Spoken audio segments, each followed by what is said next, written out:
औज़ुबिल्लाहिमिनश्शैतानिर्रजीम बिस्मिल्लाहिर्रहमानिर्रहीम। अल्लाह जल्ल शानुहु दे नाम ते नाल अल्हम्दुलिल्लाहि रब्बिल आलमीन वल आक़िबतु लिल मुत्तक़ीन अस्सलातु वस्सलामु अला रसूलिहिल करीम। दोस्तों अस्सलामु अलैकुम। डॉक्टर नसीर कालों CNP तो दोस्तों अज मैं दो तीन गल्लां ऐसियां करनी चाहना जिहड़ियां सानू अगरचे मेरे अल्लाह और मेरे नबी सल्लल्लाहु अलैहि वसल्लम ने हुक्म दिता कि ते अमल करो, लेकिन असी उत्ते अमल नहीं करते, जिसकी वजह तो दुनिया के अंदर असी जलीलो खार हो रहे हैं, जुल्म का शिकार हो रहे हैं, लेकिन अपनी आदत नहीं छड़ रहे, अपने हरकत नहीं छड़ रहे। दोस्तों अल्लाह जल्ल शानुहु ने फरमाया कुरान च कि मत बटो फिरकां च, अल्लाह की रस्सी नूं मजबूती न थाम के रखो, यानी फिरका बंदी तो मना कर दिता अल्लाह ताला जल्ल शानुहु ने, और इत्तेहाद इत्तेफाक और यकजहती का हुक्म दे दिता कि मुसलमानों च इत्तेफाक होना चाहिए, इत्तेहाद होना चाहिए, यकजहती होनी चाहिए। लेकिन आया मेरा एक सवाल है सारी कौम अगे कि आया असी बतौर मुसलमान इस ते अमल कर रहे हैं? बिल्कुल भी नहीं कर रहे। दूसरा नंबर पर मेरे नबी सल्लल्लाहु अलैहि वसल्लम ने फरमाया सी मेरी उम्मत की मिसाल एक दीवार की मिसाल है, जैसे एक इट दूसरी इट नूं मजबूती दिंदी है दीवार के अंदर, इस तरह मेरा एक उम्मती जड़ा वो दूसरे उम्मती नूं सपोर्ट दिंदा वे, उन्होंने मजबूती दिंदा वे, उहदे नाल इत्तेफाक करदा वे, इत्तेहाद करदा वे, उन्हें मुआवनत करदा वे। लेकिन बड़ा ही अफसोस की बात है कि मेरे नबी के फरमान पर भी असी लोग अमल नहीं करते, और यही वजह कि दुनिया के विच असी जलीलो खार भी हो रहे हैं, बदनाम भी हो रहे हैं, और मार दाड़ भी साडे नाल हुंदी है, तो दहशतगर्दी का लेबल भी साडे ते लग जाता। दोस्तों तुसी कश्मीर देख लो, उत्थे इंडिया जबरो जुल्म कर रहा, मुसलमानों की बेहकुनी कर रहा, नस्ल कुशी कर रहा, और बिल्कुल इसी तरह इसराइल फलस्तीन के अंदर मुसलमानों की नस्ल कुशी कर रहा। लेकिन सवाए कुछ लोगों तो वो भी जोड़े पब्लिक लैवल पर ने उहदे खिलाफ एहतजाज भी करते हैं और बाहर भी आते हैं, लेकिन हुकूमत तुसी देखो, और इंतहाई डिठाई की बात आ, इंतहाई बेशर्मी की बात आ, इंतहाई बेगैरती की बात आ कि मुसलमान हुकूमत भी उहदे खिलाफ नहीं बोल रही। चलो गैर मुस्लिम ने छोड़ दो, गैर मुस्लिम अल्लाह ताला ने फरमाया सी कि तुहाडे ए मोमनो तुहाडे सब तो बड़े दुश्मन मुशरकीन ने। हुण मुशरकीन च कौन आ? जिहड़े लादीन ने, लादीन जिन्हां दा मजहब कोई नहीं है, उन्होंने लोगों का तो अल्लाह ताला फरमाता। दूसरे नंबर पर फरमाया सी कि तुहाडे अहले किताब जिन्ने ने, अहले किताब साढ़े 3 ने हुण तक। नंबर 1 यहूदी पहले नंबर पर, दूसरे नंबर पर ईसाई क्रिश्चियंस, तीसरे नंबर पर असी लोग मुस्लिम। और अल्लाह ताला ने फरमाया सी कि इन दोनों पहलियां जड़ियां हैं ने उम्मतां, यानी यहूदी और ईसाई, उन चों ईसाई यानी क्रिश्चियन जड़े ने वो तो फिर भी इतबार कर लियो, लेकिन यहूदियों के कतन इतबार ना करो। ये तुहाडे कतन दोस्त नहीं हो सकते, ये हमेशा तुहाडे दुश्मन ने और हमेशा तो तुहाडे दुश्मन ही रहणगे। लेकिन तुसीं अज देख रहे हो कि बहुत सारे गैर मुस्लिम मुल्कों के अंदर बहुत इसके खिलाफ एहतजाज हो रहा, जिहदे च वो गैर मुस्लिम भी शामिल ने, जिन्हां च क्रिश्चियन भी शामिल ने, और सोचण की बात यह कुछ यहूदी भी शामिल ने। कुछ यहूदी भी एहतजाज कर रहे हैं कि जो इसराइल कर रहा, वो जुल्म कर रहा, ज़्यादती कर रहा, बरबरीयत कर रहा, नस्ल कुशी कर रहा, कत्लो गारत कर रहा, मुसलमानों की तबाही लिया रहा। लेकिन सवाए 2-3 मुसलमान मुल्कों तो किसी को जरूरत नहीं हुई, किसी की शर्म नहीं लथी, किसी को गैरत नहीं आई कि असी इसराइल के खिलाफ बेबांगे दहल एहतजाज करिए, और उहदे खिलाफ असी जो भी इकदाम कर सकते हैं वह बाईकाट करिए। नहीं, बिल्कुल नहीं किया। और मैं हैरान हाँ, साडी हुकूमत का वज़ीर आज़म जड़ा सी उन्हें डरदियां छोटा जिहा बयान दिता, उहदे च भी उन्हें यह कहा कि फलस्तीनी नूं एहतजाज करने की बजाय एहतियात करनी चाहिए। देखो कैसा अजीब तमाशा इस मुल्क च लगा। मुसलमान मुल्क, मुसलमान असी लोग, असी अल्लाह दे नबी दे नाम दे उत्ते जान कुर्बान करने वाले लोग, और ਸਾਡੇ ਭਾਈਆਂ ਦੇ ਉੱਤੇ ਜ਼ੁਲਮ ਹੋ ਰਿਹਾ, ਜਿੱਥੇ ਮੇਰੇ ਨਬੀ ਨੇ ਫਰਮਾਇਆ ਸੀ, ਮੇਰੇ ਅੱਲਾਹ ਨੇ ਫਰਮਾਇਆ ਸੀ ਕਿ ਅਗਰ ਮੁਸਲਮਾਨਾਂ ਤੇ ਕਿਸੇ ਜਗ੍ਹਾ ਤੇ ਜ਼ੁਲਮ ਹੋ ਰਿਹਾ ਤੇ ਸਾਰੇ ਮੁਸਲਮਾਨ ਤੇ ਜਹਾਦ ਫਰਜ਼ ਹੋ ਜਾਂਦਾ।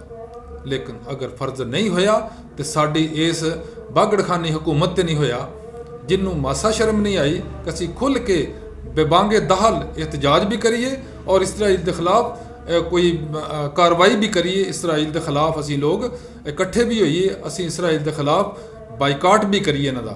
बिल्कुल किसी कन ते जू तक नहीं रहूगी, बल्कि शुनीद ये आ ये वैसे ही शायद इसराइल नूं तस्लीम करन जा रहे हैं। दूसरे नंबर पर आ जाओ सऊदी अरब।